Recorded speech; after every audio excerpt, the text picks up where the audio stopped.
I would do is probably go around Europe and researching the educational system, starting with like looking at both secondary and primary, because something I noticed in like the American system by going to a public school and a boarding school for high school, they are drastically different. Like the boarding school felt like more preparation for college, in my opinion,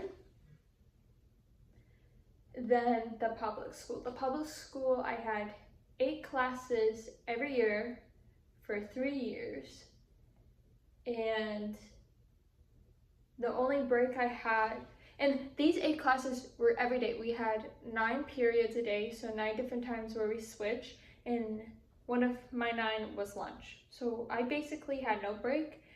I had like 4 classes in the morning, 4 classes in the afternoon my junior year, or maybe that was my freshman year. I had 3 and then 5. And then I think my sophomore and junior year, so my second and third year, was 4 and 4.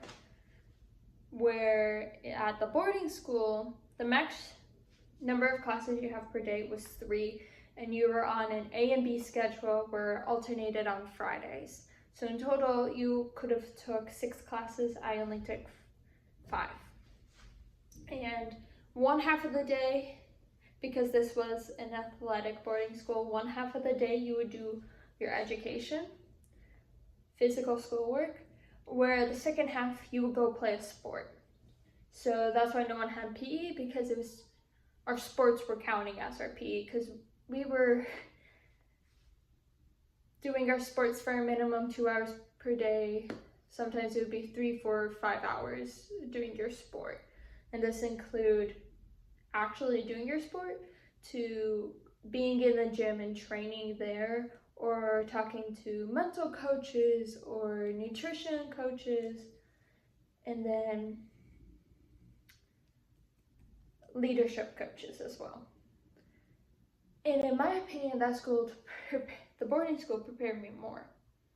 But then when my senior year of high school, I started studying not only the American system, but also looking at schools in Finland, Denmark, even England and France, and just seeing how, I remember watching a video of how students in Finland, I just picked them because they have one of the top education systems in the world to my knowledge, and those students could fluently speak 3 to 4 languages in high school.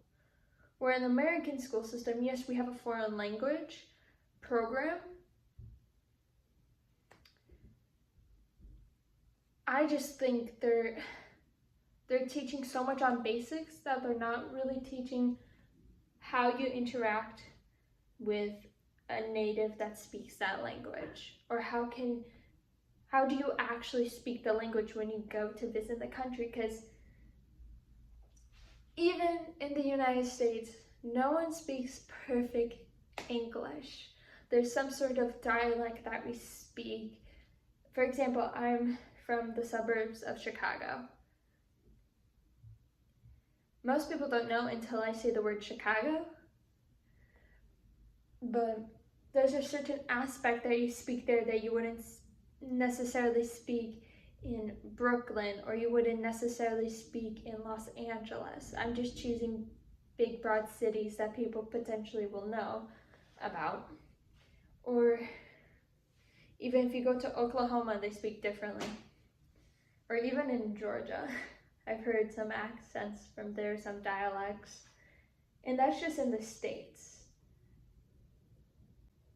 And when you learn a foreign language, you should learn how they say that language, how they actually utilize it in their home place. And so that's just one aspect of the educational system.